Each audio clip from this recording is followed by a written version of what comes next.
Essex. Right now, though, something completely different. Have you heard of the Harlow and Gilston Garden Town project? Well, it's a development of 23,000 homes. I mean, that's a lot of homes, isn't it? That's going to be built over the next 20 years or so. Now, for a project like that, 23,000 homes, obviously, you need roads. But there are concerns about how those roads might affect wildlife in the area. Now, let's head for Latton Lock. It's on the River Stort and to the north of Harlow town on the Hertfordshire border. That is where there are plans for a road. And that is where Neil Warner Baker joins me from now. He lives on a houseboat next to a part of an island which he owns. I've got that right, haven't I, Neil? You have indeed, yes. So, describe the area where you're speaking from at the moment and where you live. Well, it's a small island on the edge of the town, so we're just outside an industrial estate on one side, but then it's marked with beautiful trees, and the other side we've just got landscapes of lakes and beautiful landscape, and it's a massive nature reserve. And what are the plans for this area of land? Well, there's a private housing estate being built, and they've decided in their wisdom to go across the lakes and across all the landscape to River Way with this 4-lane dual carriageway. And it's just, well, they're using green language all the time, sustainable this, sustainable that. And it's just going to devastate the landscape and devastate the population of otters, all the wildlife. There have been objections from everyone, from Stansted Airport, the railways, not to mention just the walkers along the river, just the disturbance. I've personally seen an otter just a few months ago. There's water voles have been reintroduced. There's populations of bats. There's weasels. This development's massive. It's not a tiny thing. It's a 4-lane dual carriageway with 10 metres either side for a cycle track. No one would want to cycle across a dual carriageway. It's just insane. So what effect is this going to have on where you live, and how close is it to where you live? Because you own part of the island, or some of the island, do you, or the island? Yeah, I do. It'll affect. It's not about how it affects me. I can argue about it. It's how it affects nature. Nature can't come back and argue its case. It's either there or it's gone. The irony is that the otter population died out in the 60s and 70s when Harlow was built. It's come back. And now they've put another road development in. The roads are larger than the estate they've got planning permission for. They haven't got planning permission for this road yet. But if people don't react, they will do. And we're going to lose our heritage. We really are. Will they have to compulsorily purchase your property? Possibly. It's all a bit of a game, really. They're just using their powers of the compulsory purchase just to get information. They're not going to close a lock. So I will be safe in myself. So it's not for me. It's for the lakes themselves, the environment. I've got to ask you, I'm going off on a slight tangent, Neil. How do you end up owning an island in Harlow? Well, I've been a boater now for over 20 years. Mum's got Alzheimer's. They've helped me finance it a little bit. It wasn't a lot of money, more than I had, but it was lost in time. The owners lived in America. It was in a will trust. I was very, very lucky. Now, I believe the authorities say they're working with the Herts and Middlesex Wildlife Trust and other landowners in the area to sort of mitigate this damage or potential damage. Does that reassure you?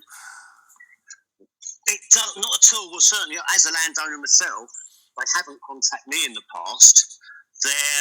Before I purchase the land, there's the boxes where they've reintroduced either the otters or the water voles. And what I've seen in the mitigation is one report from the Environment Agency saying the animals will be impacted, and that they're going to mitigate it by doing stuff in other areas, like in Roydon. So they recognise that it's going to damage the environment, but they're going to spend the money on improving the environment at another estate they're building in Brigham's Park. I'm not wishing we will probably lose the otters. Right, I'm not wishing to be rude here, but some might say, well, you're just worried that the value of your property is going to go down. It's bigger than that. It's much bigger than that. Perhaps 2-3 years ago when I first actually moved here, but every day I walk along the Stort, every day, to see the stoats, to see the otters, to be aware that we've got nature around us is critical. It's bigger than me. And this will definitely cause damage. You're not convinced at all by what they're suggesting.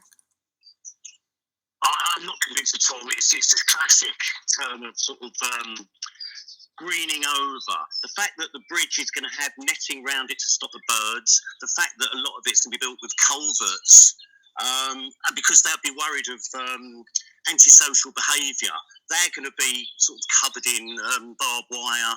It's not going to offer anything to keep the corridor open for an otter. Otters range for about 15, 16 miles. They've been spotted all over Herts. People are excited about this. There's a little spot by the Moorhen pub.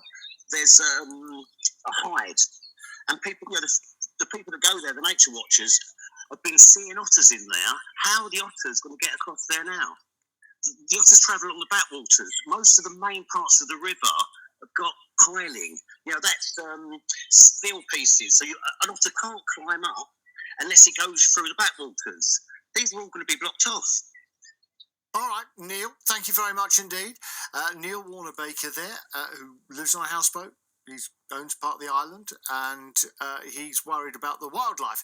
I'm going to be putting this to Kevin Steptoe, who is the Garden Town lead officer for that development, so we'll go to him in a few moments' time. We be building 23,000 houses with all the roads, including 4-lane highways, to enable them to get to and from that, or should we be looking after the otters and the water voles and the bats?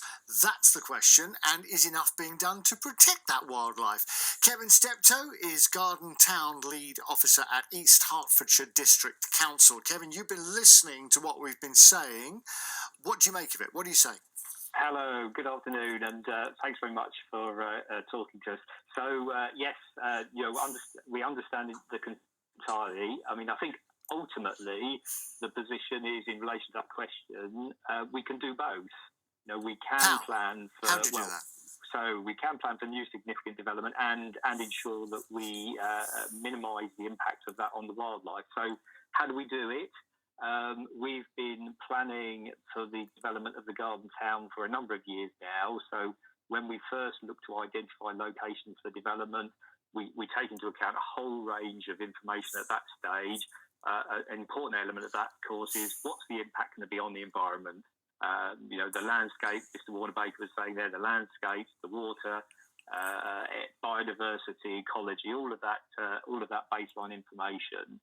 We take into account that first stage to reach a view. Can we, when we get to the detailed stage, can we put in enough mitigations and take enough actions that offset the impact of the development? So, all right, in practical terms, if Mr. and Mrs. Otter have and the otters are very territorial, aren't they? Yes. I didn't realise this, but any other otter comes onto their territory, they'll bash them up and kick them out. So, are you going to say to Mr. and Mrs. Otter, would you mind awfully moving down the road? Because they're going to be rude to you and say no, thank you. No, absolutely. So we obviously we will take the advice from the specialist on this. So I'm a planner. You must have give me a headline. Give me a headline. Mr. and Mrs. Otter, what happens to them? So what we do is we will make sure that when development takes place, if we get as far as that, Mr. Warner-Baker is saying there are no permissions yet. If we get as far as that, we will make sure we take advice at that stage. What are the best interventions to ensure that harm is not caused? So that might be building at certain times of the year, making sure the structures are in certain places so they don't impact on things like the edge of the river banks. making sure that there's works are undertaken to provide new and changed habitat. You heard him say there about the range can be anything up to 15, 16 miles. So you can do interventions and create new habitat. So move them. Locally, so move all the stuff. Range. Move Sorry? all the stuff. Move all the the bats and the otters and the voles and move them out.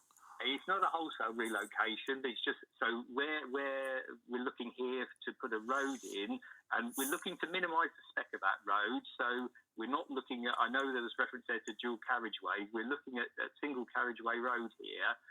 We're looking to minimise the spec so that you've got just one element where the bridge is going over the river, where we can again minimise the actual impact of that on the river, and then all around that, new embankments, new culverts, new water arrangements, new drainage arrangements. In all of that, that's where we can take the mitigation actions, creating new habitat. Isn't that going to look a bit? Locally. Isn't that going to be? Sorry to keep interrupting you, but okay. Isn't that going to look a bit rubbish? Well, I don't think so. Ultimately, as I say, we will ask the experts. We heard the reference to the Wildlife Trust there. We will ask the Wildlife Trust. We know they've been doing work to reintroduce otters around the river. They will be looking to create the best habitat. So we would take their advice, and we'd be saying to the landowners and developers, you need to implement mitigations here, taking into account that best practice. So do you see why? Do you see why my last guest Neil is a little bit worried because all these things you're saying will take the advice in the future when we've know that this is going to go ahead. So it's not very reassuring now, is it? Well, that's right. We're listening to them now. So there are a lot of stages to this. Obviously, before you actually hone down your final design of roads and layouts and so on, you can take advice in more general terms. And then when you get that final detailed design, that's where you can have that more detailed advice. So, do understand the impact that it has and the concerns that residents may have. But we will certainly make sure we continue to get the detailed advice we need to minimise the impact of the development in the area.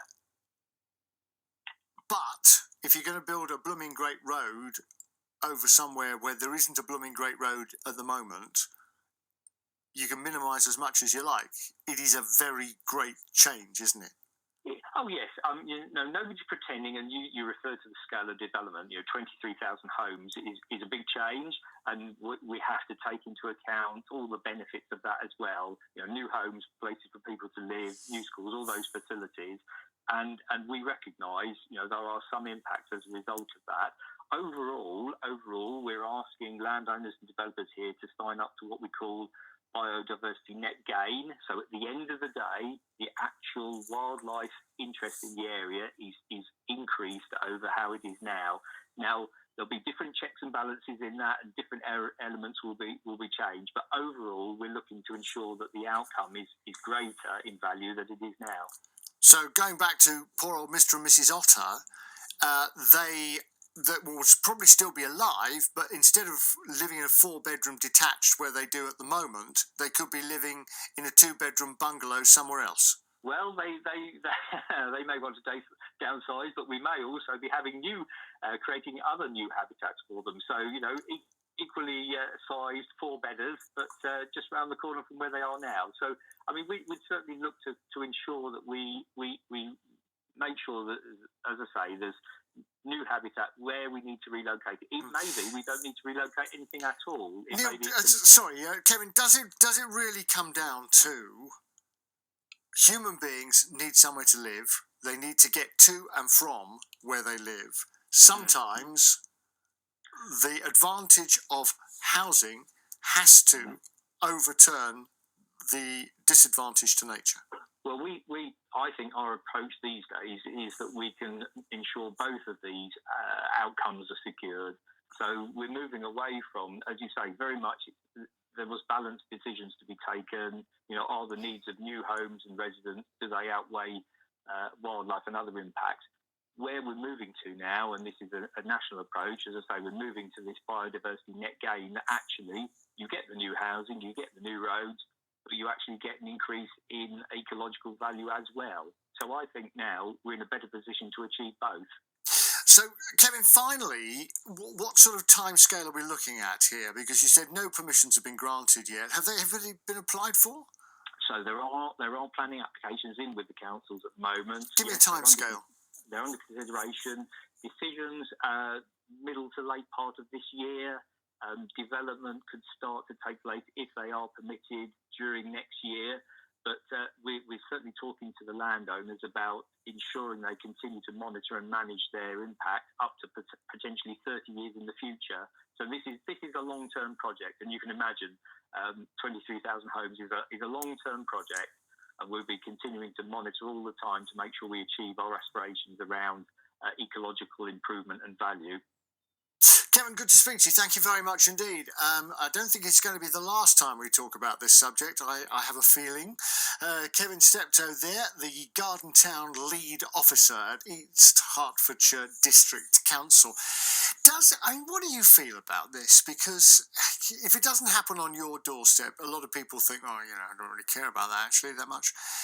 Poor old otters, poor old bats, poor old voles, but it's not round my house, so they don't really care. But should we care? Should we nowadays, when we're hearing all the things that's happening to the planet and so on, should we be caring a lot more about it? And should we be not building these places in order to protect wildlife? I don't know. What do you think? The sound of Essex. And all the music you love.